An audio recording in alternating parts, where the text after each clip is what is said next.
σε ένα άλλο θέμα, την θρομβοφιλία. Ποιος είναι ο ρόλος της θρομβοφιλίας στη μευτική σήμερα? Η θρομβοφιλία αφορά την τάση που έχει ο κάθε άνθρωπος να κάνει θρομβώσεις. Η κύηση αποτελεί τον πλέον θρομβωτικό παράγοντα που αφορά τις φλεβικές θρομβώσεις, γιατί έχουμε και τις αρτηριακές, όπως τα εμφράγματα, τα εγκεφαλικά, τα οποία δεν αυξάνονται σε επικινδυνότητα κατά τη διάρκεια της κύησης.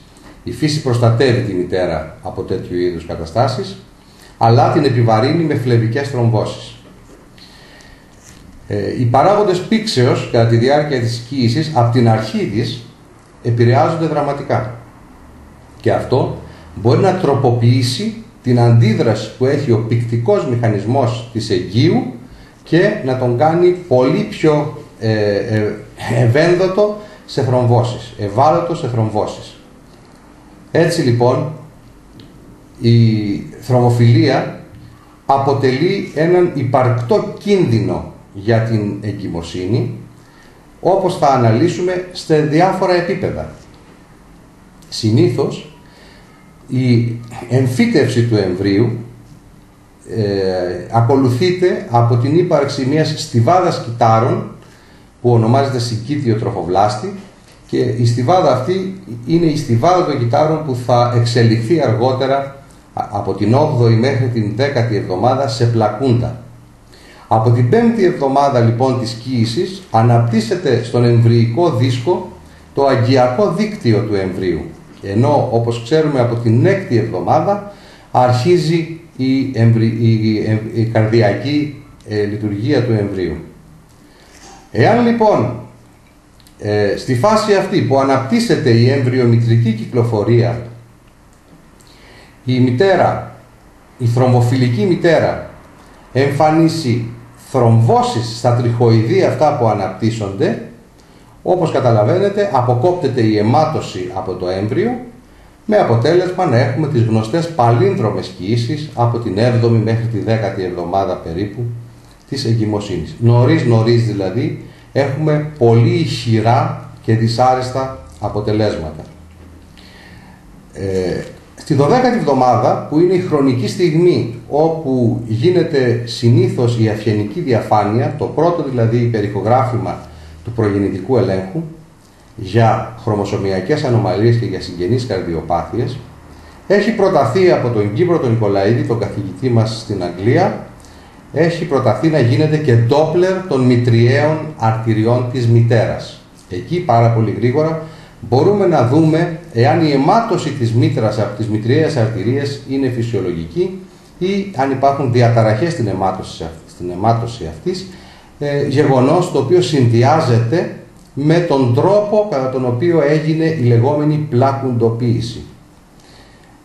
Εάν δεν συμβεί αυτό, γιατί δεν κάνουν παλίνδρομες κύησεις όλες οι γυναίκες οι θρομβοφιλικές, μετά την 28η εβδομάδα, δηλαδή μετά τον 6ο μήνα, όπου αρχίζουμε επίσημα να μετράμε την ανάπτυξη του εμβρίου, βλέπουμε ότι η ανάπτυξη αυτή δεν ακολουθείται φυσιολογικά. Δηλαδή το μωρό μετράται υπερηχογραφικά μικρότερο από ό,τι ημερολογιακά είναι.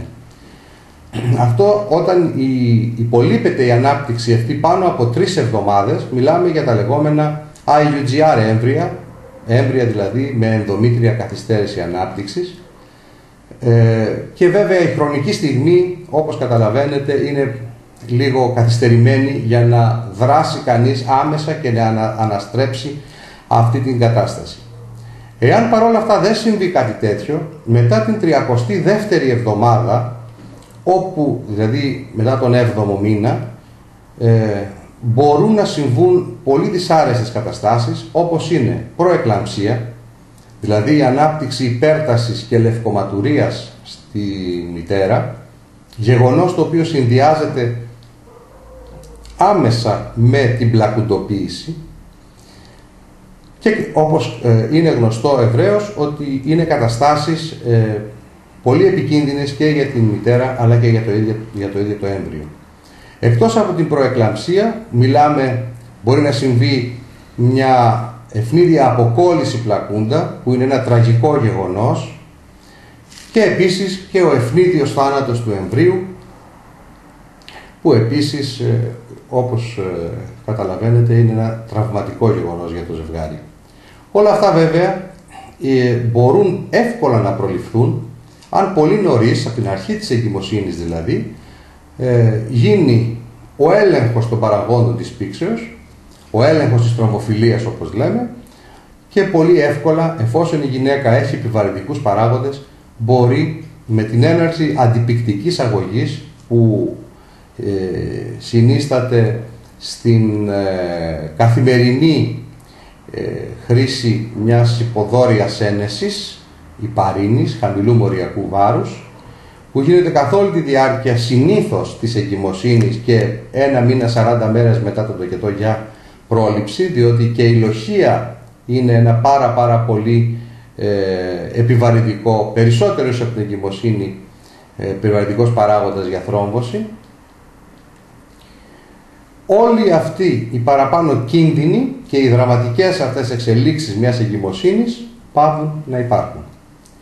Οι γυναίκες ανησυχούν πολύ υπό την έννοια της χρήσης της υπαρίνης, και βέβαια με το πέρασμα του χρόνου συμμορφώνονται με την ενημέρωση και τα απτά αποτελέσματα τα οποία βλέπουν, συμμορφώνονται στην λήψη αντιπυκτικής αγωγής, παρότι δεν είναι και ιδιαίτερα ευχάριστη, με αποτέλεσμα πάρα πολλές από τις ανωτέρω επιπλοκές που αναφέραμε της θρομβοφιλίας προλαμβάνονται, με αποτέλεσμα την γέννηση υγιών μωρών χωρίς προβλήματα.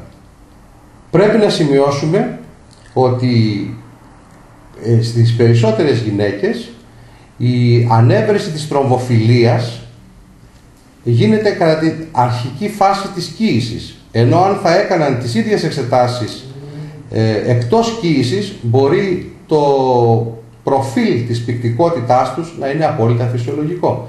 Δεν σημαίνει δηλαδή ότι μια γυναίκα που έχει φυσιολογικό θρομβωτικό προφίλ εκτός κύησεως, ότι δεν μπορεί να είναι θρομβοφιλική κατά τη διάρκεια μιας κύησης.